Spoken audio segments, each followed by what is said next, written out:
we have అంటే భౌతికమైనటువంటి రూపురేఖలు లేనివాడు దేవుడు అని చూడలేము అనే విషయాలు చెప్తాము. ఇక్కడ మీరు గమనించినట్లయితే ప్రియులారా, దేవుడు ఉన్నాడు అనడానికి ఆధారాలను మనం చూడబోతున్నాం.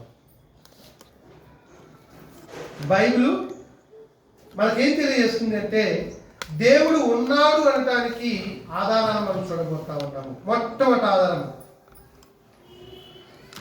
దేవుడు ఉన్నాడంటానికి గల ఆధారం ఏంటి అంటే మొట్టమొదటి సృష్టి ఆధారం. The creation is the evidence. The creation is the evidence. ఇందాడే తమ్ముడు రామారావు చదివాడు. రామారావు రోమిల్ రాసిన పత్రిక చదివినావు. రోమిల్ రాసిన పత్రిక ఒక్కసారి రండి, 1వ అధ్యాయము 19-20 వచనాలు మనం చూద్దాము. రోమిల్ రాసిన పత్రిక 1వ అధ్యాయం 19-20 వచనాల్లో దేవుడు ఉన్నాడనడానికి మొట్టమొదటి కారణం ఏంటి అంటే సృష్టి ఆధారం. సృష్టి ఆధారం అని మనం బైబిల్ ద్వారా తెలుసుకున్నాం ప్రియులారా. దేవుడు ఉన్నాడా అనేటువంటి అంశం గురించి మనం ధ్యానిస్తూ ఉన్నాం ప్రియులారా. దేవుడు ఉన్నాడా అని అంటే ఖచ్చితంగా ఉన్నాడు అనడానికి కొన్ని ఆధారాలను బైబిల్ ద్వారా మనం చూడబోతా ఉన్నాము. రండి, మొట్టమొదటి సృష్టి ఆధారము అంటే క్రియేషన్ ఈజ్ ద ఎవిడెన్స్ అనేటువంటి విషయాన్ని మనం చూస్తున్నాం. 19వ వచనంలో, ఎందుకనగా దేవుని గురించి తెలియశక్యమైనది ఏదో అది వారి మధ్య విషదమైనది, దేవుడు అది వారికి విషదపరిచను.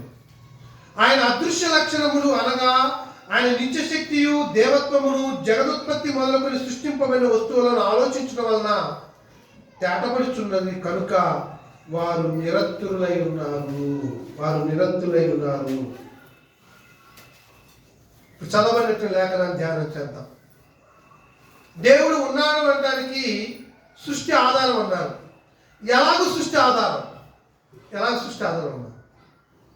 అక్కడే చెప్తున్నాడు 19వ వచనంలో, దేవుని గురించి తెలియశక్యమైనది ఏదో అది వారి మధ్య విషదపై ఉన్నది. వారి మధ్య విషదమైందని వివరించాడు అనేటువంటి. ఎవరు వివరించారు? ఇక్కడ ఎవరు వివరించారు? చూడండి, అక్కడ ఎవరు వివరించారు? ఎవరంట? 19వ వచన భాగం ఎవరు వివరించారు? దేవుడు అది వారికి విషదపరిచాడు. ఎవరైనా విషదపరిచిందంటే దేవుడు వారికి విషదపరిచాడు. సృష్టి ఆధారం అనడానికి అది దేవులో ఉంది. అంటాడు. దేవుని యొక్క అదృశ్య లక్షణాలు చూస్తే అది నిత్య శక్తియు దేవత్వమును అని చెప్పాడు కదా. అవి దేనిలో ఉన్నాయంట? జగదుత్పత్తి మొదలుకొని సృష్టింపబడిన వస్తువులు చూస్తే, జగదుత్పత్తి సృష్టించబడినటువంటి నాటి నుంచి మీరు గమనించినట్లయితే, వాటిని తెలుసుకున్నట్లయితే, ఆ సృష్టించబడినటువంటి దేవుడు సృష్టించబడినటువంటి వస్తువుల్లో దేవుడు ఉన్నాడు అనేది రుజువవుతుంది. ఉదాహరణకి దేవుడు సృష్టించినటువంటి వాటిలో సూర్యుడు ఉన్నాడా? సూర్యుడిలో శక్తి ఉంది ప్రియులారా. మేము చదువుకునే రోజుల్లో సూర్య గోళము అంటాడు. సూర్యుడు గుండ్రంగా ఉంది కాబట్టి దాన్ని ఏమంటారు? సూర్య గోళము అంటాడు. ఆ సూర్య గోళము కేంద్రం ఉంటుంది కదా, మిడ్ పాయింట్. కేంద్రంలో 5000 డిగ్రీల ఫారెన్హీట్ వేడి ఉంటుందంట. ఎన్ని డిగ్రీలు? 5000 డిగ్రీలు. ఇప్పుడు జ్వరం తగ్గింది అనుకోండి, ఎన్ని ఫారెన్హీట్ వస్తుంది? 98 ఉండాలి కదా. 98 దాటితే జ్వరం తగ్గింది. 102, 105 పోతే కథం. గొడవ తీసుకొని తుడుస్తూ ఉంటాం. ఏదైనా తేడా వస్తే పిట్స్ వస్తే మనిషి చచ్చిపోతాడు. 5000 డిగ్రీల వేడి ఉన్నటువంటి ఆ సూర్యుల్లో ఆ గొప్ప శక్తి దాగి ఉంది. చాలా మంది ప్రయత్నం చేశారు సూర్యుని చూడాలి, సూర్యుని దగ్గరికి వెళ్ళాలని. ఎందుకంటే చంద్రుని దగ్గరికి వెళ్ళారు, చంద్రుని మీద దిగారు. మొట్టమొదటి దిగింది ఎవరు? చంద్రుడు. నీల్ ఆర్మ్స్ట్రాంగ్. రెండోసారి అడుగుపెట్టింది ఎవరు? ఆయనే.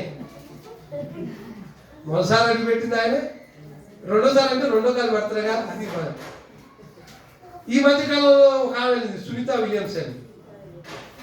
వెళ్ళి చాలా రోజులు అంతరిక్షంలోనే ఉండిపోయింది. కానీ ఎట్టవట్ట మళ్ళీ మన ప్రభుత్వం ఆవిడ కాపాడి తీసుకొచ్చి భూమి మీద ఇచ్చారు. చచ్చిపోయేది. ఎందుకంటే ఒక పొర అంటే స్టాటోవర్ణము, ఐనోవర్ణము, ట్రోపావర్ణము అని ఉంటాయి. ఆ ఆవరణాలు దాటిన తర్వాత గాలి ఇవేమి ఉండవు, మొత్తం శూన్యమే. యోగు గ్రంథం అంటాడు, భూమిని శూన్యంలో దేవుడు వేలాడి తీశాడు అని అంటాడు. ఒక ఆవరణం తర్వాత మొత్తం శూన్యమే. ఆ శూన్యంలోకి మనిషి వెళ్ళిన తర్వాత ఏంటి, ఇక్కడలాగా గాలి నీరు ఉండవు కాబట్టి నడవలేరు, ఇక గాలి తేలటమే. మనుషులకు ఉన్నటువంటి కాలకృత్యాలు ఎడిపోతే కూడా అర్థం కాని పరిస్థితి. అలాగే చాలా ఇబ్బంది పడుతుంది. కానీ దేవుడి వల్ల మా తల్లిని తీసుకొచ్చాను, ఇప్పుడిప్పుడే కొంచెం నడుస్తూ ఉంది. నేను ఇక్కడ మీకు ఏం తెలియచేయాలని కోరుతున్నంటే, సూర్యుని దగ్గర కూడా వెళ్ళాలని చాలా మంది ప్రయత్నం చేశారు. కొన్ని వేల కిలోమీటర్ల దూరంలోనే. మొట్టమొదటి మానవుడు ఎప్పుడు కూడా మానవుడు ప్రయత్నం చేయడు, మనిషి అన్నాడు చచ్చిపోతాడని ఒక్కొక్కరు లేకపోతే జంతువులు పంపించేవాళ్ళు. కొన్ని వేల కిలోమీటర్ల దూరంలోనే సూర్యుడి దగ్గరికి వెళ్ళక బూడిదైపోయారంట. బూడిద. అమ్మో, సూర్యుని దగ్గరికి వెళ్ళడంతా ఆషామాషి కాదని దాన్ని చేసుకున్నారు. అంటే అంత ఉష్ణోగ్రత ఉన్నటువంటి సూర్యుడు ఈరోజు మనందరికి వెలిగిస్తూ ఉన్నాడు. అంటే ఇక మీకేం తెలియచేయాలని కోరుతానంటే ప్రియులారా, జగదుత్పత్తి మొదలుకొని సృష్టించబడినటువంటి వస్తువులలో ఉన్న సూర్యుని మనం చూసినట్లయితే ఆ విధమైన సూర్యగోళమును చేసిన వాడు ఎవరు? దేవుడే. దేవుడే. మొన్న మధ్య నేను మంచిర్యాలలో మా అన్నయ్య కొడుకు వస్తే వాళ్ళు సోలార్ ప్లాంట్స్ అవి చేస్తూ ఉంటాడు. ఆ సోలార్ దాంట్లో వచ్చినటువంటి విద్యుత్ మొత్తం మళ్ళీ కరెంట్ ట్రాన్స్ఫార్మర్ పెంపుతూ ఉంటాడు. అది ఏమంటారు 33 kV పవర్ లైన్ అని ఒకటి ఉంటుంది. మామూలుగా జనరల్గా ఉండే ఏంటి మన దగ్గర ట్రాన్స్ఫార్మర్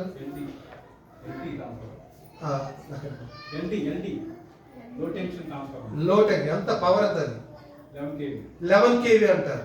కానీ అది 33 kV. అంటే వచ్చినటువంటి సూర్యుని ద్వారా వచ్చిన సోలార్స్ ఉన్నాయి కదండి, అవన్నీ కూడా వాటికి మరుస్తూ ఉన్నాయి. ఒకసారి ఏం జరిగిందంటే, వీళ్ళు వచ్చినప్పుడు ఒక పక్షి దాని పోయి తాకింది. తాకడానికి చూస్తారు, మొత్తం బూడిద రాలిపోయింది. అక్కడ బూడిద చెప్తున్నారు, బూడిద రాలిపోయిందంట. మనుషులు కూడా అంతే, పొరపాటున ముట్టుకుంటే ఈ కనపడే ఎముకలు మొహం ఏం కనపడదు, అంత బూడిద అక్కడ ఇలా రాలిపడుతుంది ఆ బూడిద. అంటే ఆ 33 kVకే అంత పవర్ ఉంటే 5000 డిగ్రీల ఫారెన్హీట్ ఉన్న సూర్యుడి దగ్గర పరిస్థితి అక్కడ ఉంది. నేను ఎందుకు ఇదంతా చెప్తున్నానంటే, ఈ సూర్యుని ద్వారా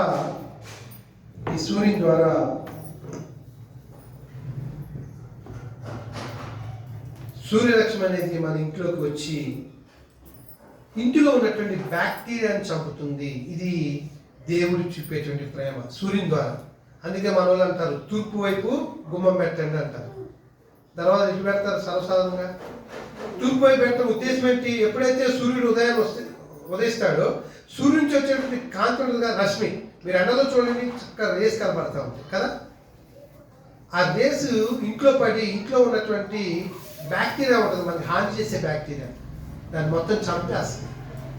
అంటే దేవుడి ప్రేమ చూడండి. సృష్టించబడినటువంటి ఒక వస్తువు సూర్యుడిని మనం ఆలోచన చేస్తూ ఉన్నప్పుడు ఆ బ్యాక్టీరియాలను చంపడానికి సూర్యుడు వెళ్తూ ఎప్పుడైతే మన ఇంట్లో పడిందో ఆ బ్యాక్టీరియా చనిపోతా ఉంది. అంత మాత్రమే కాదు, వర్షములు కురిపించి పంటలు పడుతున్నాయి సూర్యుని వల్ల. ఇదేంటంటే సూర్యుని వల్ల వర్షాలు పడటం ఏంటి అని మీరు అనుకోవచ్చేమో. మీకు తెలియని విషయం చెప్తాను.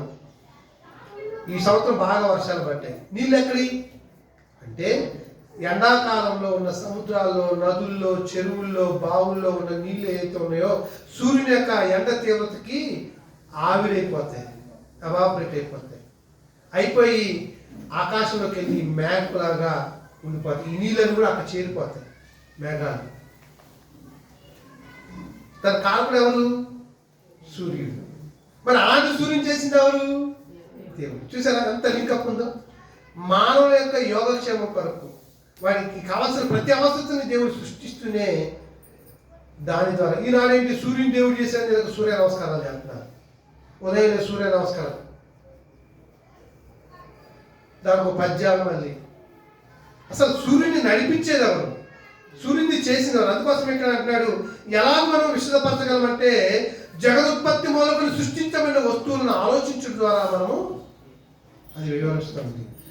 అలా వెళ్ళినటువంటి నీళ్లు వర్షాకాలంలో చక్కగా వర్షాలు పడి మరలా చెరువులు నిండుతున్నాయి, ఏమండి నదులు నిండుతున్నాయి. ఆ నదులు పోయి అక్కడ సముద్రం కలిసిన మళ్ళీ యథావిధిగా నీళ్ళు. అంటే దీన్ని ఏమంటారమ్మా పిల్లలు? చక్రవాకము, సైక్లిక్ ప్రాసెస్. అయ్యా దాని ఏమంటో తెలుగులో చక్రవాకం అని తెలుగు చెప్పారు. వాటర్ సైకిల్ అదే నీళ్ళు అది మరి కాలచక్రం అంటే నీటి చక్రం అంటే సరే వాటర్ సైకిల్ అంటుంది కదా నీటి చక్రం అంటే ఏమైంది? ఎండాకాలం రాగానే నీరంతా ఆవిరైతుంది, పోయి మేఘాలు ఉంచుతున్నాడు, మరలా దేవుడు వర్షాకాలంలో వర్షం కురిపిస్తున్నాడు. దాని ద్వారా పంటలు పడుతున్నాయమ్మా. పోయిన నెలలోనే ఒక్కొక్కరు రైతులు ఎంత చక్కగా పంటల్ని తీసుకొచ్చుకొని వాళ్ళ దగ్గర ఉన్నటువంటి ధనాగారాలు నింపుకున్నారు, గోడలు నింపుకున్నారు. అంటే మీకు ఇక్కడ ఏం తెలియస్తుందంటే దేవుడు చక్కగా వర్షాలు కురిపించి పంటల్ని పండిస్తూ ఉన్నాడు. కాబట్టి సృష్టి ఆధారం అనడానికి ఈ రుజువులు చాలు. ఇంకా కీర్తన గ్రంథము 19వ అధ్యాయం 1 నుండి వచ్చాను మనం చూస్తాము. కీర్తన గ్రంథము 19వ అధ్యాయం 1 నుండి వచ్చాలో ఆకాశములు దేవుని మహిమను వివరించున్నవి, అంతరిక్షం ఆయన చేతి పనిని ప్రచురపరుచుతున్నది, పగటికి పగలు బోధ చేయుచున్నది, రాత్రికి రాత్రి వాటికి మాటలు లేవు. అయినప్పటికీ నీ దేవుని యొక్క అనుమతి చెప్పున ఆకాశములు దేవుని మహిమను మొట్టమొదటిసారిగా నీల ఆర్మ్స్ట్రాంగ్ చంద్రమండలం వెళ్ళి అన్ని మాటిదే. దేవా నీ కార్యములు ఎంతో గంభీరమైనవి అన్నాడు. అదే చెప్తున్నాడు, ఆకాశములు దేవుని మహిమను వివరించుచున్నవి, అంతరిక్షం ఆయన చేతి పనిని ప్రచురిస్తుంది. మనోళ్ళు అంటున్నారు, ఇగో ఇలాంటి సూర్యుడు లాగా మన భూమిలాగానే నివాసం ఉండేటువంటి మరొకటి ఉంది గ్రహం అంటున్నారు. ఉంటుందా? మీరు ఎన్ని పిల్లలు గంతులు వేసి ఎన్ని ప్రయోగాలు చేసినా కానీ నివాస యోగ్యంగా ఉండే కొరకు దేవుడు కేవలం ఈ భూమిని మాత్రమే ఏర్పాటు చేశాడు. ఈ మధ్య అంగార గ్రహం మీదకి వెళ్ళేసి అక్కడ కూడా నీళ్లు ఉంది, ఇక్కడ కూడా నివాసం ఉండొచ్చు, కొంతమంది డబ్బులు అక్కడ స్థలాలు కొనుక్కున్న పరిస్థితి చేస్తున్నారు. సాధ్యమా? సాధ్యమండి. చంద్రమండలం కూడా ఇల్లు కట్టుకోవాలని ప్రయత్నం చేస్తున్నారు. కానీ మానవులు నివాస యోగ్యంగా ఉండే నిమిత్తము దేవుడు కేవలము భూమిని మాత్రమే సిద్ధపరిచాడు. దీన్ని ఎన్నడూ కూడా మనం మర్చిపోకూడదు. తర్వాత మనము యోబు గ్రంథాన్ని ఒకసారి ఆలోచన చేసినప్పుడు యోబు గ్రంథము 12వ అధ్యాయంలోకి వెళ్దాం. మనం ఇప్పటి వరకు దేవుడు ఉన్నాడంటానికి సృష్టి ఆధారాన్ని చూస్తున్నాం పిల్లరా. యోబు గ్రంథము 12వ అధ్యాయము 7 నుంచి 9 వచ్చాను మనం చూస్తున్నప్పుడు, మృగములను విచారించుము అవి నీకు బోధించును. మృగములు అంటే జంతువులు ఉన్నాయి కదా,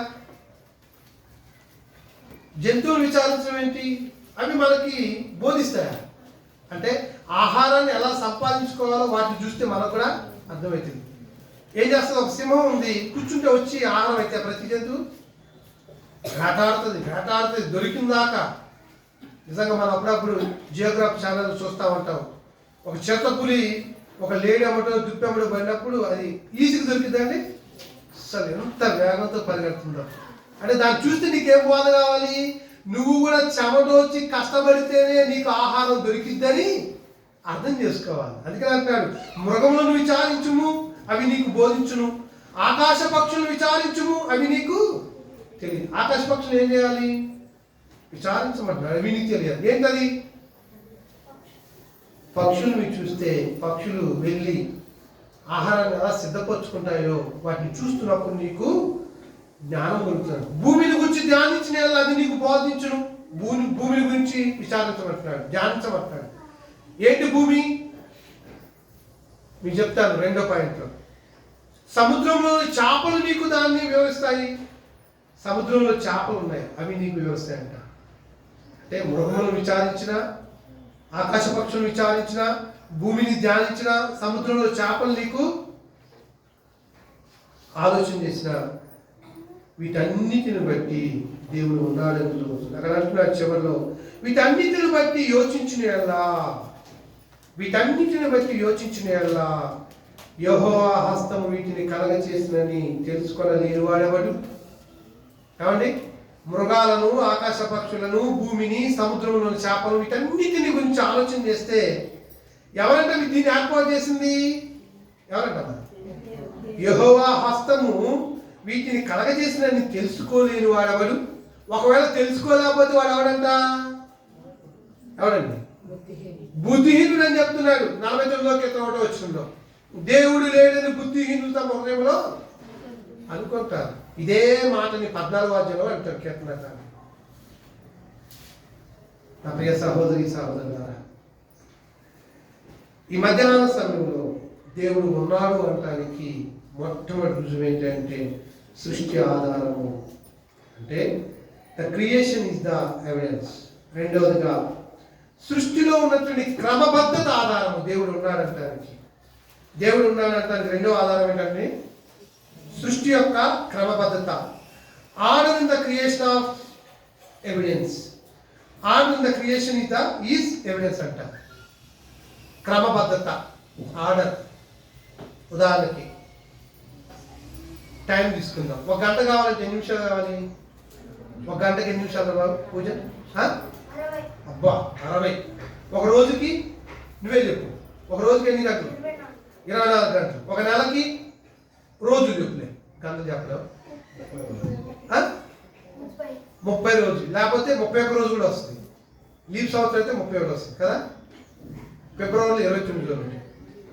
అలాగే ఒక సంవత్సరం కావడానికి 365. వెరీ గుడ్, బాగా చెప్తున్నారు. 365 రోజులు ఉంటుంది. లీప్ సంవత్సరం అయితే 366, ఒక రోజు ఎక్కువ ఉంటుంది. నేను ఎందుకు చెప్తున్నానంటే సృష్టిలో ఉన్నటువంటి క్రమబద్ధత. ఒక రోజు కావటానికి భూమి తన చుట్టూ తాను తిరగాలి, అవునా కదా? దాన్ని ఏమంటాడు? భూ భ్రమణం అంటాడు. భూమి తన చుట్టూ తాను తిరగడానికి పట్టే కాలం 24 గంటలు. 24 గంటలు. చంద్రుడు భూమి చుట్టూ ఒకసారి తిరగడానికి పట్టే కాలము 30 రోజులు లేదా ఒక నెల, మాసం అంటాడు, లేదా 31 రోజులు. భూమి తన చుట్టూ తాను తిరుగుతూనే సూర్యుని చుట్టూ ఒక్కసారి తిరిగి రావడానికి పట్టే కాలము 1 సంవత్సరం. అంటే ఎన్ని రోజులు? 365 రోజులు. ఇదేంటి? సృష్టి క్రమత, సృష్టి యొక్క క్రమబద్ధత. ఏనాడైనా భూమి అలసిపోయాలే, ఒక పూట పనుకుంటాను అంతే భూమి. పోనీ చంద్రుడు అలసిపోయాలే, భూమి చుట్టూ ఏం తిరుగుతాను ఆగిందా? అమ్మా నాకు 52 సంవత్సరాలు వచ్చినాయి, ఎప్పుడు కూడా భూమి తన చుట్టూ తాను తిరగటం ఆగలేదు. అంటే ఉదయం సూర్యుడు ఉదయిస్తున్నాడు, సాయంకాలం సూర్యుడు అస్తమిస్తున్నాడు. వీటిలో ఎప్పుడు కూడా ఎలాంటి ఆగుదల లేదు. అంటే నేనేం తెలియజేయాలనుకుంటున్నాను పిల్లరా, సృష్టిలోని క్రమబద్ధత ఆలోచన చేస్తే దేవుడు ఉన్నాడని రుజువుతుంది. ఆదికాండము 1వ అధ్యాయం 14వ వచనంలో మనం చూసినప్పుడు దేవుడు అక్కడ చాలా అద్భుతమైనటువంటి లేఖనాన్ని తెలియజేస్తూ ఉంటాడు. రండి, ఆదికాండము 1వ అధ్యాయం 14వ వచనం భాగంలో 14వ వచనం. దయచేసి మొదటి పుస్తకంలో రండి.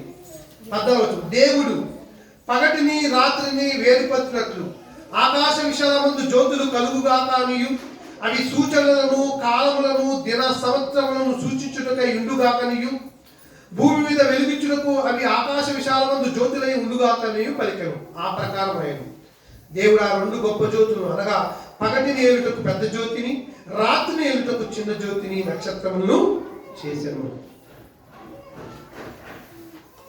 సృష్టి యొక్క క్రమబద్ధతను గురించి ఆలోచన చేసినప్పుడు దేవుడు ఏం చేశాడు? పగటిని రాత్రిని వేరుపరిచాడు. వేరుపరిచి ఆకాశంలో జ్యోతులు కలగజేశాడు. ఆ జ్యోతులు ఏంటి? పెద్ద జ్యోతి ఏంటి? మా ఇంటి పక్కన ఉన్న జ్యోతి కాదమ్మోయ్. జ్యోతి అంటే దేవుడు సూర్యునికి పెద్ద జ్యోతి అని పేరు పెట్టాడు, చంద్రునికి చిన్న జ్యోతి, నక్షత్రాలు పెట్టాడు. ఆ పెద్ద జ్యోతిని చిన్న జ్యోతిని చూస్తే మీకు ఏమర్థం అవ్వాలి? ఒకటి, దినములు, సంవత్సరములు, సూచనలు, కాలములు దేవుడు సూచించడానికి ఏర్పాటు చేశాడు. ఒక్క సందర్భంలో తప్ప సూర్యుడు అస్తమించినటువంటిది, సూర్యుడు అస్తమించలేదంటే భూమి ఆగిపోయిన పరిస్థితి ఒక సందర్భం జరిగింది. బైబిల్లో ఎవరు చెప్తారా? యెహోషువ కాలంలో. యెహోషువ ఇశ్రాయేలు ప్రజల్ని పాలు తేనెలు ప్రవహించేటువంటి కణాలకు నడిపించేటువంటి క్రమంలో ఒక 5గురు రాజులు ఆయన దగ్గరికి వస్తారు. అమోరీలని, పెర్జీలని ఇక్కడ ఉన్నాయి, మీరు చూడొచ్చు. యెహోషువ గ్రంథం మనం ఆరాధన చూసినప్పుడు అప్పుడు ఒక నీతిమంతుని యొక్క ప్రార్థన ఆలకించి దేవుడు సూర్యచంద్ర నక్షత్రాన్ని ఆపివేశాడు. అంటే భూమి తిరగడం ఆగిపోయింది. ఒక నరుని యొక్క ప్రార్థన ఆలకించిన దేవుడు, సూర్యుడా గిబియోనులో ఆగిపో, చంద్రుడా అయ్యానులలో ఆగిపోన్నాడు. ఒక నరుని యొక్క కన్నీటి ప్రార్థన అంగీకరించిన దేవుడు సూర్యుని చంద్రుని అక్కడ ఆపేశాడు. భూమి తిరగడం ఆగిపోయింది. ఎప్పటివరకంటే ఆ 5 రాజులు హతమయ్యేంత వరకు జరిగింది పిల్లల. అందుకోసమే యెషయా గ్రంథంలో ఆ గడియారం ముళ్ళు 10 అడుగులు వెనక్కి జరిగిన సంఘటన ఒకటి ఉంటుంది. నేను దాని గురించి మరొకసారి మీకు వివరిస్తాను. ఇది సృష్టిలో జరిగినటువంటి ఒకే ఒక్క కార్యం.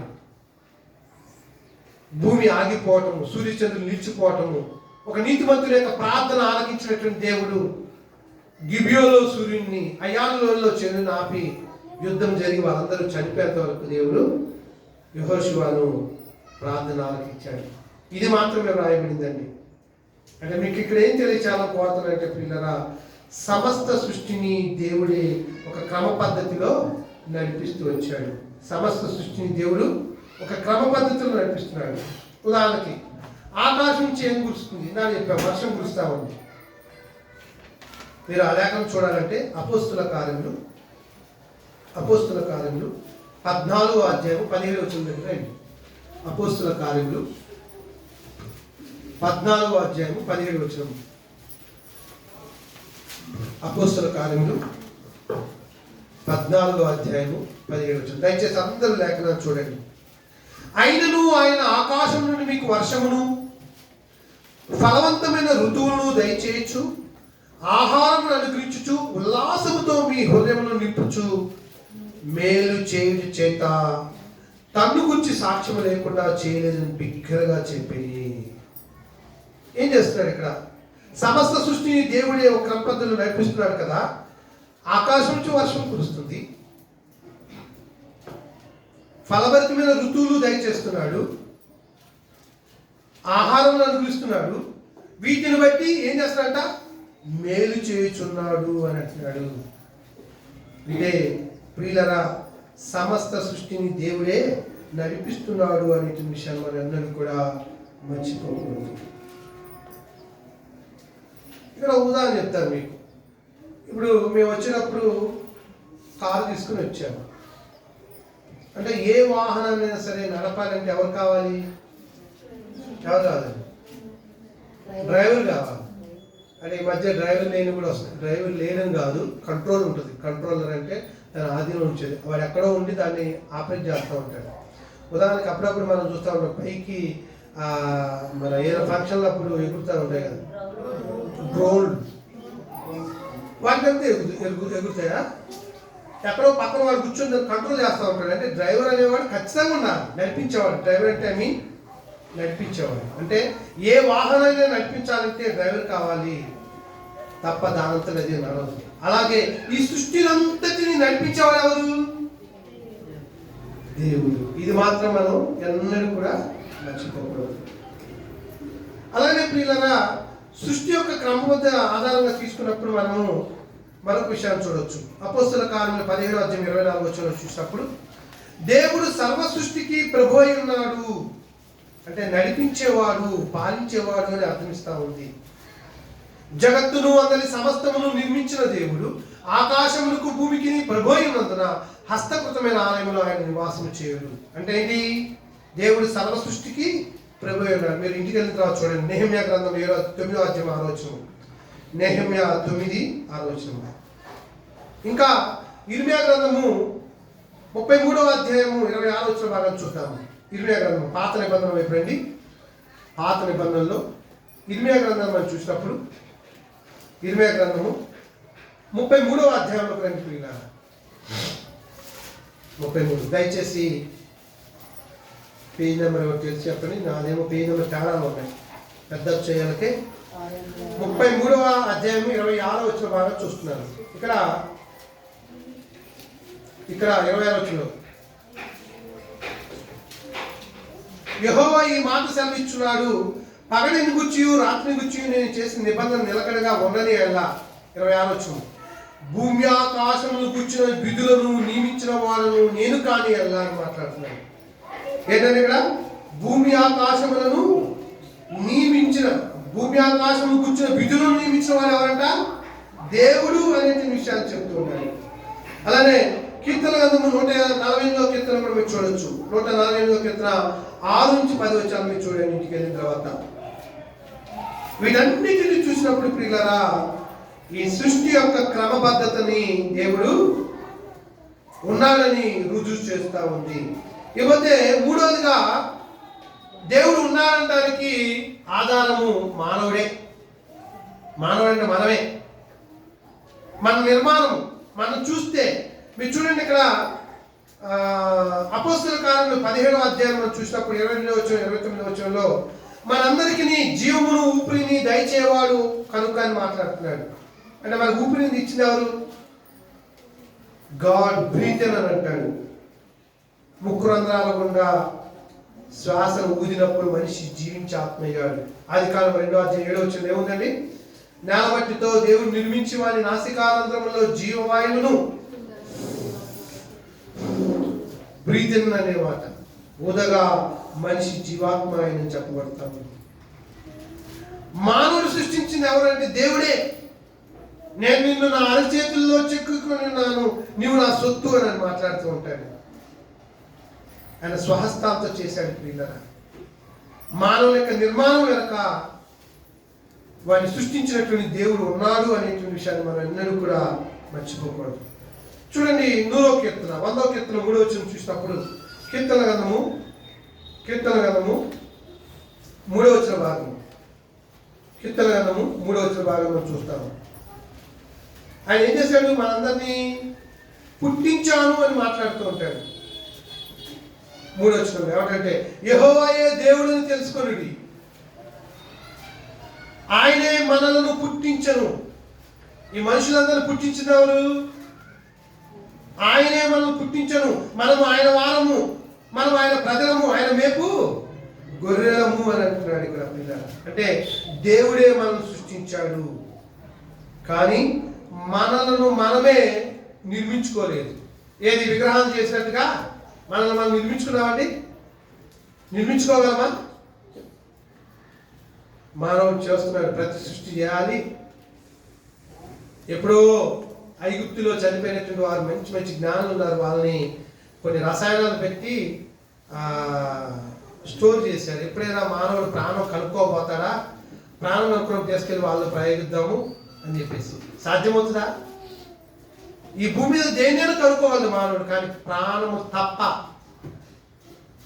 అది ఎవరి వశంలో ఉంది? ఎవరి వశంలో ఉంది? దేవుని వశంలో ఉంది. అందుకని అంటున్నాడు దేవుడే మనల్ని పుట్టించను, మనం ఆయన మేపు గొర్రెలం అంటున్నాడు. పుట్టించడం అంటే మనల్ని మనమే సృష్టించుకోలేదు అనేటువంటి మాటని ఇక్కడ పుట్టినట్లు రాస్తూ వచ్చాడు. 139వ కీర్తన 13-14 వచనం మనం బాగా తెలుసు. దావీదు అంటున్నాడు, నా అంతరింద్రములు నీవే కలగజేసితివి, నీవు నన్ను కలగజేసిన విధమును చూడగా ఆశ్చర్యమును భయమును నాకు కలుగుతున్నది, అందును బట్టి నీ కృతజ్ఞతలు చెల్లిస్తున్నాను. దావీదు ఏమంటాడు? మానవుని అతను ఉన్నటువంటి ప్రతి అంతరింద్రమును కలగజేసింది ఎవరంట? నీవే దేవుడు అంటాడు. ఎందుకంటే మనం చూస్తాము యవన ప్రాయంలో పుట్టిన పెళ్లి ద్వారా జతపరచబడినటువంటి యవనస్తులు, వారికి పుట్టినటువంటి పిల్లలు. ఇప్పుడు ఉదాహరణకు మన మధ్యలో ఆనందను ఉమా ఉన్నారు. వాళ్ళు పుట్టాడు యోనను పెట్టుకున్నారు. వాళ్ళ అబ్బాయిని చూస్తే ఆ తల్లిదండ్రులు ఎంత ఆనందపడతారండి. నా ముఖ్య వచ్చింది, నా కళ్ళే వచ్చినాయి అనుకున్నావు ఎప్పుడైనా ఆనందం? అబ్బా మురుస్తూ ఉంటాం. దేవుడు కూడా మనల్ని ఆయన స్వరూపంలో చేశాడు. ఆదికాండం 1వ అధ్యాయం 26వ వచనంలో మన స్వరూపమందు మన పోలిక చొప్పున నరులను చేదుము. స్త్రీని గాను పురుషుని గాని సృష్టించినటువంటి సృష్టికర్తను మనం చూస్తూ ఉన్నాము.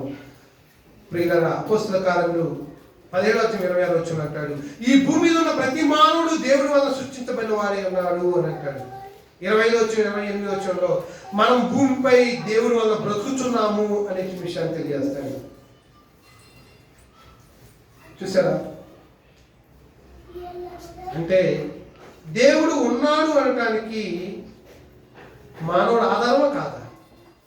మనం చేయబడినటువంటి స్థితి, మన నిర్మాణము. మూడవదిగా మానవుడు ఆధారం చూసాము. నాలుగవదిగా మనం గమనించినట్లయితే ప్రియులారా, దేవుడు ఉన్నాడు అనడానికి యేసుక్రీస్తు వారి ఆధారం. అమ్మా, దేవుడు ఉన్నాడు అనడానికి ఎవరంట? యేసుక్రీస్తు వారి ఆధారం. Jesus Christ is the evidence. Jesus Christ is the evidence. యోహాను సువార్త 1:18 భాగం. యోహాను సువార్త 1:18 యేసుక్రీస్తు వారిని దేవుడే ఈ లోకానికి పంపించాడని మనకు తెలుసా? 3:16 గుర్తుందమ్మా మీకు? దేవుడు లోకమును ఎంతో ప్రేమించను కాగా తన అద్వితీయ కుమారుని యందు విశ్వాసం ఉంచువాడు నశింపక నిత్య జీవం పొందినట్లు వానిని అనుగ్రహించునని చెప్పబడింది. అంటే యేసుక్రీస్తు వారు దేవుణ్ణి మానవులకు బయలుపరిచాడు. యేసుక్రీస్తు వారు మానవులకి దేవుని పరిచయం చేసినట్టు మాట. 1:18 ఎవడును ఎప్పుడేను దేవుని చూడలేదు, తండ్రి రొమ్మున ఉన్న అద్వితీయ కుమారుడే ఆయనను బయలుపరిచేశాను అని అన్నాడు. యేసుక్రీస్తు వారు తండ్రిని దేవుని గురించి మానవులకి బయలుపరిచాడు. ఎలాగూ? తన జీవితం ద్వారా. మొట్టమొదటి ఎలాగంటే తన జీవితం ద్వారా. చూడండి, మత్తయి సువార్త 6 రండి. మత్తయి సువార్త 6 9-10 మనం చూసినప్పుడు 9-10 ఇక్కడ ప్రార్థన చేయడం నేర్పిస్తూ వచ్చాడు. పరలోకమందున్న మా తండ్రి, నీ నామం పరిశుద్ధపరచబడును గాక, నీ రాజ్యం వచ్చును గాక, నీ చిత్తము పరలోకమందు నెరవేర్చబడినట్లు భూమి మీదను నెరవేర్చబడును గాక. అంటే పరలోకపు తండ్రిని గురించి పరిచయం చేస్తున్నాడు యేసుక్రీస్తు వారి ప్రార్థన రూపంలో. ఇంకా మీరు గమనించినట్లయితే యోహాను సువార్త 14:8-9 చూద్దాము. ఇక్కడ పిలుపు అనేటువంటి వాడు యేసుక్రీస్తు వారిని మాకు తండ్రిని చూపించమని అడుగుతాడు. 14:8 భాగము. యోహాను సువార్త 14:8 భాగంలో. అందుకు పిలుపు ప్రభువా తండ్రిని మాకు కనపరచుము, మాకు అంతే చాలునని ఆయనతో చెప్పగా యేసు అంటున్నాడు, పిలుపు నేను ఇంతకాలము మీ యొద్ద ఉండినను నీవు నన్ను ఎరగవా? నన్ను చూచిన వాడు తండ్రిని చూచి ఉన్నాడు, కనుక తండ్రిని మాకు కనపరచమని ఎలా చెప్పుచున్నావు? తండ్రి యందు నేను నా యందు తండ్రి ఉన్నామని నీవు నమ్మటలేదా? నేను మీతో చెప్పుచున్న మాటలను అంతటా నేనే చెప్పట్లేదు, తండ్రి నా యందు నివసించుచు తన క్రియలను చేయుచున్నాడు. తండ్రి యందు నేను నా యందు తండ్రి ఉన్నామని నమ్ముడి, లేదా ఈ క్రియల నిమిత్తమైన నమ్ముడి. ఇక్కడ మనం చూసినట్లయితే ప్రియులారా, యేసుక్రీస్తు వారు దేవుణ్ణి మనుషులకు ఎలా బయలుపాటు చేస్తున్నాడు అంటే తన జీవితం ద్వారా చూపిస్తున్నాడు. రెండవది, తను బోధించినటువంటి బోధన ద్వారా. మన మత్తయి సువార్త మనం గమనించినప్పుడు 5:48 ఆయన బోధన ఎలా ఉన్నాయి? మత్తయి సువార్త 5:48 ఏమంటాడైనా, మీ పరలోకపు తండ్రి పరిపూర్ణుడు కనుక మీరును పరిపూర్ణంగా ఉండుడి అని చెప్తా ఉంటాడు. అంటే దేవుడు ఉన్నాడు అనటానికి ఆధారము యేసుక్రీస్తు వారు. ఉదాహరణకి లూకా సువార్త 2:1-2 క్రీస్తు ప్రభు ఈ భూమి మీద పుట్టినప్పుడు అగస్టియస్ అనేటువంటి ఒక చక్రవర్తి, రోమా చక్రవర్తి అనేటువంటి సీజర్ అగస్టియస్ అని అంటారండి. అగస్టస్ పరిపాలిస్తున్నటువంటి కాలంలో యేసుక్రీస్తు వారు ఈ భూమి మీద జన్మించారు. మీరు లూకా సువార్త 2 చూస్తే వారు నజరేతు నుంచి ఎక్కడికి వచ్చారమ్మా? బెత్లెహేంకి వచ్చారు. ఎందుకు వచ్చారు? జనాభా లెక్కలు రాయించుకోవడానికి వచ్చారు. గలిలయ నజరేతు నుంచి యెరూషలేము ఉన్నటువంటి బెత్లెహేంకి వచ్చారు ప్రజాసంఖ్య రాయించుకోవడానికి. అప్పుడే కదా యేసుక్రీస్తు వారు పుట్టింది.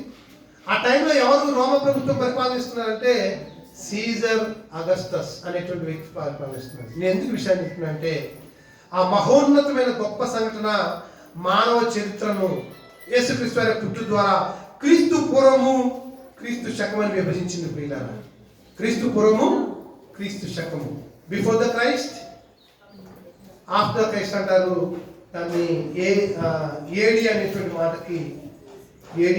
మాటకు అన్నాడు మీరా అనేటువంటి మాట అర్థం వస్తూ ఉంది. ఇక్కడ మనం గమనించినట్లయితే బిఫోర్ క్రైస్ట్, క్రీస్తు పూర్వము క్రీస్తు శకం అనేటువంటిది కేవలము ఆ అగస్టియస్ రోమా చక్రవర్తి కాలంలో యేసుక్రీస్తు వారి భూమి మీద జన్మించడాన్ని బట్టి ఈనాడు. ఉదాహరణకి క్రీస్తు జన్మించుటకు క్యాలెండర్ కూడా ఆధారమైంది. క్యాలెండర్ ఉంది ఈరోజు. ఉదాహరణకి నేను 1973 జూలై నెల 27 పుట్టాను. 1973 జూలై నెల 27 శనివారం, అది బహుశా. ఆ రోజు పుట్టానని చెప్పడానికి ఆధారం ఎవరు? క్యాలెండర్ కదా. ఆ క్యాలెండర్ ఎవరిని బట్టి వచ్చింది? యేసుక్రీస్తు వారిని బట్టి. అంటే దేవుడు ఉన్నాడనడానికి మరొక ఆధారము యేసుక్రీస్తు. చివరిగా దేవుడు ఉన్నాడనడానికి మరొక ఆధారం ఏంటి అని అంటే బైబిల్. దేవుడు ఉన్నాడనడానికి మరొక ఆధారము బైబిల్. ఈ గ్రంథాన్ని రాసిన గ్రంథకర్తలు బైబిల్ దేవుడు అనేటువంటి విషయాన్ని మనం చూడాలి. తిమోతి రాసిన 2వ పత్రిక 3వ అధ్యాయం 16వ వచనం బాగా చూసినప్పుడు అపోస్తలుడైన పౌలు తిమోతికి 2వ పత్రిక రాస్తూ 3వ అధ్యాయం 16వ వచనం అంటాడు, దైవజనుడు సన్నద్ధుడై ప్రతి సత్కారమునకు పూర్ణముగా సిద్ధపడి దైవావేశం వల్ల కలిగిన ప్రతి లేఖనమును ఉపదేశించుటకును బుద్ధి చెప్పుటకును నీకందు శిక్ష చేయుటకును ప్రయోజనకరమైనది అనేటువంటి మాట మనం చదువుతాం. ఇక్కడ ఏమన్నాడంటే 3వ అధ్యాయం 16వ వచనంలో మనం పూర్ణంగా సిద్ధపడి దేని వల్ల ఉపదేశించిందంటే దైవావేశం వల్ల కలిగిన ప్రతి లేఖనం. ఈ దైవావేశం అనేటువంటి మాటకు గాడ్ బ్రీతెడ్ అనేటువంటి పదం వాడింది. గాడ్ బ్రీతెడ్, దైవావేశం వల్ల కలిగిన గ్రంథం ఇది బైబిల్. మీరు గమనించాలి, ప్రపంచంలో అనేక మత గ్రంథాలు ఉన్నాయి, కేవలము బైబిల్కు మాత్రమే పరిశుద్ధ గ్రంథం అని చెప్పబడింది. ఎందుకు? పరిశుద్ధుడైన దేవుడు దీన్ని రాయించాడు. దీని లేఖకుడు మనుషులు కాదు. పేతురు రాసినటువంటి 2వ పత్రిక 1వ అధ్యాయం 20-21 వచనాలు మీకు బాగా తెలుసు. పేతురు రాసిన 2వ పత్రిక 1వ అధ్యాయం 20-21 వచనాల్లో ఏమంటాడు అక్కడ? లేఖనం ఎప్పుడు మనిషి ఇచ్చను బట్టి కలగలేదు, మనుషులు తన ఇచ్చను బట్టి. ఒకసారి పేతురు రాసినటువంటి 2వ పత్రిక వైపు మనం వెళ్దాం. చూడండి, పేతురు రాసిన 2వ పత్రిక 1వ అధ్యాయం 20-21 వచనాల్లో ఒకడు తన ఊహను బట్టి చెప్పడం వల్ల లేఖనంలో ఏ ప్రవచనము పుట్టదని మొదట గ్రహించుకొనవలెను. ఎలాగనగా ప్రవచనం ఎప్పుడునూ మనుషుని ఇచ్చను బట్టి కలగలేదు, కానీ మనుషులు పరిశుద్ధాత్మ వల్ల ప్రేరేపించబడిన వారే దేవుని మూలముగా కలిగింది. బైబిల్ దేవుడు ఉండడానికి ఆధారం అని చెప్పాం కదా. ఎలాగా? పరిశుద్ధాత్మ ప్రేరణ వల్ల కలిగింది ప్రియులారా ఈ Bible. By the inspiration of holy spirit, పరిశుద్ధాత్మ ప్రేరణ వల్ల కలిగింది. ఏమంటాడు అక్కడ? ఎలాగనగా ప్రవచనం ఎప్పుడు నువ్వు మనిషిని ఇచ్చను బట్టి కలగలేదు, వాడి కోరికను బట్టి, వాడి ఆలోచన బట్టి కలగలేదు.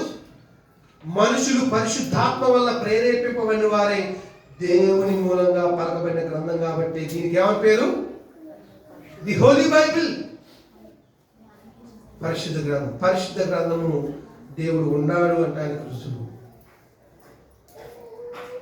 వాస్తవంగా ఈ గ్రంథం ఎన్ని సంవత్సరాలు వ్రాయబడింది అని అంటే పాత నిబంధన కొత్త నిబంధన మొత్తం యావత్తు 1600 సంవత్సరాలు పట్టింది. 1600 సంవత్సరాలు పాత నిబంధన 15 సంవత్సరాలు పట్టింది. 1500 సంవత్సరాలు. ఎలా చెప్పగలవని మీరు అడగచ్చు. పంచకాండం రాసింది ఎవరు? మోషే క్రీస్తుకు పూర్వము 1500 సంవత్సరాలప్పుడు జీవించిన వ్యక్తి. 1500 సంవత్సరాలు అంటే క్రీస్తు పూర్వం అంటే 4000 సంవత్సరాల నుంచి 0 సంవత్సరాలకి చూడాలి.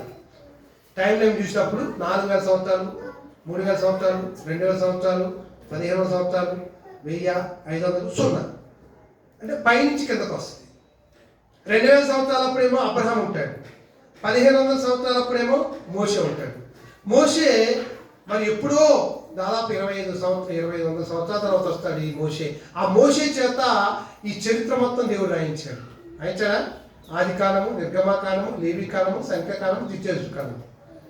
ఈ 5 పంచకాండాలు రాసినవాడిని మోషే. అందుకోసమే 1500 సంవత్సరాలు పెట్టింది. ఆ 1500 సంవత్సరాల నుంచి 0 సంవత్సరాలు 1500 సంవత్సరాలు. ఎంతమంది లేఖకులు? 32 మంది లేఖకులు రాశారు పాత నిబంధన. ఎంతమంది అమ్మా? 32 మంది. కొత్త నిబంధన ఎంతమంది రాశారు? 8 మంది. అంటే మనుషులు రాశారా? లేదు. పరిశుద్ధాత్మ దేవుడు ప్రేరేపించు ద్వారా మనుషుల చేత రాయబడినటువంటి గ్రంథం. అందుకోసమే దీన్ని పరిశుద్ధ గ్రంథం అంటారు. కొత్త నిబంధన రాయడానికి పట్టిన కాలం ఎంత? మొదటి శతాబ్దంలోనే. మీకు 100 సంవత్సరాల్లో ప్రకటన గ్రంథం ఉంది కదా, 100 సంవత్సరాల్లోనే మొత్తం 8 మంది లేఖకులు రాశారు. అంటే ఈ పవిత్ర గ్రంథాలు రాసినటువంటి గ్రంథకర్తలు ఎంతమంది అంటే 40 మంది. వీరందరూ పరిశుద్ధాత్మ ప్రేరణ చేత రాయబడినటువంటి గ్రంథం. అందుకోసం ఇది పరిశుద్ధ గ్రంథం. ఎప్పుడు మీరు గమనించారు లేదో, యేసుక్రీస్తు వారి జీవితాల గురించి మత్తయి రాశాడు, మార్కు రాశాడు, లూకా రాశాడు, యోహాను రాశాడు. ఈ 4 రాసినప్పటికీ ఎక్కడైనా విభేదించిందమ్మా? మత్తయి ఏం చెప్పాడో మార్కు అదే చెప్పాడు, మార్కు ఏం చెప్పాడు, లూకా అదే చెప్పాడు, లూకా ఏం చెప్పాడో. కాబట్టి వారు ఒకే సందర్భంలో రాసిన గ్రంథం కాదు. సుమారు 60 సంవత్సరాలు ఒక ఆయన రాస్తే, మత్తయి రాస్తే 66లో మార్కు, మరి 68లో లూకా, యోహాను, ఇలాగూ వాళ్ళ మధ్య వ్యత్యాసం ఉంది, తేడా ఉంది. కానీ వారందరూ యేసుక్రీస్తు వారి జీవితాన్ని ఒకే రీతిగా రాయడానికి కారణం ఏంటంటే పరిశుద్ధాత్మ దేవుడు. అందుకోసం ఇక్కడ ఏమంటారంటే, ఒకడు తన ఊహను బట్టి చెప్పడం వల్ల లేఖనంలో ఏ ప్రవచనం పుట్టదని ముందు గ్రహించాలి. 21 చూడండి, ఏలయనగా ప్రవచనం ఎప్పుడు మనిషిని ఇచ్చను బట్టి కలగలేదు, కానీ మనుషులు పరిశుద్ధాత్మ చేత ప్రేరేపించబడిన వారై దేవుని మూలంగా పైకి. దేవుడు ఉన్నాడు అనడానికి ఆధారం ఏంటమ్మా? ముగించుకుందాం. రోమిలాంధ్ర 1:20 అన్నాడు, ఆయన అదృశ్య లక్షణములు అనగా నిత్యశక్తియు దేవత్వమును జగత్ ఉత్పత్తి మొదలుకొని సృష్టించబడిన వస్తువుల వలన తేటపడుతున్నది కనుక వారు నిరంతరులై ఉన్నారు అనే విషయం చెప్తున్నాడు. నిరంతరులు అంటే ఇక వారికి క్షమాపణ లేదు నమ్మకపోతే. ఇన్ని ఆధారాలు ఉన్నప్పటికీ నీ దేవుడు నమ్మకపోతే వాళ్ళు ఏమై ఉన్నారంట? నిరుత్తరులై ఉన్నారు, క్షమాపణ లేదు అనే విషయాన్ని. ప్రియులరా, కాబట్టి దేవుడు ఉన్నాడు అనేటువంటి సత్యాన్ని మీకు తెలియజేస్తూ, ఒకవేళ ఆ దేవుడు ఎవరు అనేటువంటి విషయాన్ని ఒకవేళ దేవుడు నన్ను సజీవ లెక్కలో ఉంచితే ఈ నూతన సంవత్సరంలో మరొక ప్రభు దినాన దేవుడు ఎవరు అనేటువంటిది ఆయన గుణ లక్షణాల ద్వారా మనం ఆలోచించడానికి ముందుకెళ్దాము. ఒకవేళ దేవుడు లేడని బుద్ధిహీనుడు తన హృదయంలో అనుకుంటాడంట, వారు ఎవరని చెప్తున్నాడు? చెడిపోయిన వారు, అసహ్య కార్యాలు చేసేవారు, వాళ్ళు మాత్రమే దేవుడు లేడని దేవుని సన్నిధికి రారు. అలాంటి వారి యొక్క ముగింపు ఎలా ఉండదంటే, నరకమున పురుగు చావదు, అగ్ని. కాబట్టి నా ప్రియ దేవుని పిల్లరా, మనం ఇప్పటివరకు చూసాము దేవుడు ఉన్నాడు అనడానికి, ఆయన తెలుసుకోవడానికి ధ్యాన మార్గం చూశాం, ఋషులు. ఆ తర్వాత జ్ఞాన మార్గాన్ని చూసాం, గ్రీకులు, అరిస్టాటిల్, ప్లాటో, సోక్రటీస్, వీళ్ళందరూ తత్వవేత్తలండి, కానీ తెలుసుకోలేకపోయారు. ఈ భూమి మీద దేవతలు దేవుళ్ళు అనబడిన వారు అనేక మంది ఉన్నారు. కానీ పౌలు గారు కొరింథీలో ఉన్నటువంటి పట్టణంలో ఉన్న సంఘం ద్వారా ఏం తెలియజేస్తారంటే, మనకు ఒక్కడే దేవుడు ఉన్నాడు, ఆయన తండ్రి, ఆయన యందు మనము బ్రతుకుచున్నాము అనే విషయాన్ని తెలియజేశాడు. దేవుడు ఉన్నాడనడానికి రుజువులు లేదా ఆధారం ఏంటంటే సృష్టి ఆధారము. ఒక చిన్న ఉదాహరణ చూసాం, సూర్యుని చూసాం. సూర్యుడు ఎంత శక్తివంతుడంటే ఆ సూర్యుని యొక్క శక్తి ద్వారా మన ఇంట్లో ఉన్నటువంటి బ్యాక్టీరియా మొత్తం చంపబడతా ఉంది. పంటలన్నీ కూడా పుష్కలంగా పండుతున్నాయి, మనం ఆనందంగా జీవిస్తూ ఉన్నాం. రెండవది సృష్టి క్రమబద్ధత ఆధారం దేవుడు ఉన్నాడంటానికి భూమిని చూసాము, తన చుట్టూ తాను తిరగటానికి 24 గంటలు. చంద్రుడు భూమి చుట్టూ తిరగటానికి నెల రోజులు. భూమి తన చుట్టూ తాను తిరుగుతూనే సూర్యుని చుట్టూ తిరగటానికి ఎన్నో 365 రోజులు. ఇలా జరుగుడు ద్వారా ఏం జరుగుతుంది? ఆకాశం నుంచి వర్షాలు కురిపిస్తున్నాడు, ఫలభరితమైన ఋతువులు, ఆయా ఋతువులు వచ్చే ఆహారం అవి అనుగ్రహించే ద్వారా మనం మేలుతోటి నింపబడుతున్నాము. మూడవది దేవుడు ఉన్నాడనడానికి ఆధారము మనమే, అంటే మానవుడు. దేవుడే మనం సృష్టించాడని, మనల్ని మనమే నిర్మించుకోలేదనే విషయాన్ని గుర్తు చేస్తూ దావీదు పలికిన మాటలు, నా అంతరింద్రము నీవే కలగచేసేవి, నీవు నన్ను కలగచేసిన విధమును చూడగా ఆశ్చర్యమును భయమును కలుగుతున్నాయని చెప్పేసి అన్నాడు. కాబట్టి దేవుడు ఉన్నాడంటానికి మనిషే ఆధారము. దేవుడి యొక్క ఆత్మ లేకపోతే ఆ ఊపిరి మన ముక్కు రంధ్రాల గుండా ఊదుడు ద్వారా మనం బ్రతుకున్నాం అనేటువంటిది. తర్వాత దేవుడు ఉన్నాడు అనడానికి ఆధారము యేసుక్రీస్తు వారు. Jesus Christ is the evidence అని చూసాం. యేసుక్రీస్తు వారే ఆ మహోన్నతుడైన దేవుడు, వసింపరాని తేజస్సులో అమృతం కలిగినటువంటి ఆ తల్లిని లోకంలో ఉన్నటువంటి మానవులందరికీ బయలుపాటు చేశాడు. ఎలాగూ? ఒకటి జీవితం ద్వారా, రెండోది ఆయన బోధన ద్వారా. క్రీస్తు పుట్టుకుని బట్టే, క్రీస్తు పూర్వము క్రీస్తు శకములు వచ్చింది కనుక దేవుడు ఉన్నాడు అనడానికి యేసుక్రీస్తు వారి ఆధారం అయ్యాడు. ప్రియులారా, చివరిగా దేవుడు ఉన్నాడు అనడానికి బైబిల్ ఆధారం. అందుకోసం మనం అప్పుడప్పుడు అంటాం, పఠింప శ్రేష్ఠ గ్రంథము బైబిల్, పఠింప శ్రేష్ఠ గ్రంథము బైబిల్, అనుదినం పఠించిన ప్రేమతోడ నడుపును, ఓ పఠింప శ్రేష్ఠ గ్రంథము బైబిల్. ఈ ప్రపంచంలో చదవగలిగి మన జీవితాలను మార్చగలిగి మనల్ని దేవుని యొక్క స్వరూపం నిలిపి దేవుని దగ్గరికి తీసుకువెళ్ళే గ్రంథం ఏదైనా ఉందంటే ఈ బైబిల్ మాత్రమే. అందుకోసం ఈ అనుదినము చదవండి. దేవుడు ఉన్నాడనడానికి బైబిల్ ఆధారం. ఇన్ని ఆధారాలు ఉన్నప్పటికీ దేవుడు లేడని నమ్మకపోతే, దేవుడు ఉన్నాడని నమ్మకపోతే వారికి క్షమాపణ లేదు. కాబట్టి ఈ మాటల చేత మిమ్మల్ని హెచ్చరిస్తున్నాను, నేను హెచ్చరించుకుంటున్నాను. కేవలం దేవుడు ఉన్నాడనే కాదు, ఆయన మనం చూస్తున్నాడు, ఆయన మనలో ఉన్నాడు, మనతో ఉన్నాడు అనే విషయాన్ని గుర్తిరిగి భయంతో వణుకుతో జీవించాలని మిమ్మల్ని అందరినీ ప్రేమపూర్వకంగా కోరుకుంటూ ఈ మాటలు ముగిస్తున్నాను. మీ అందరికీ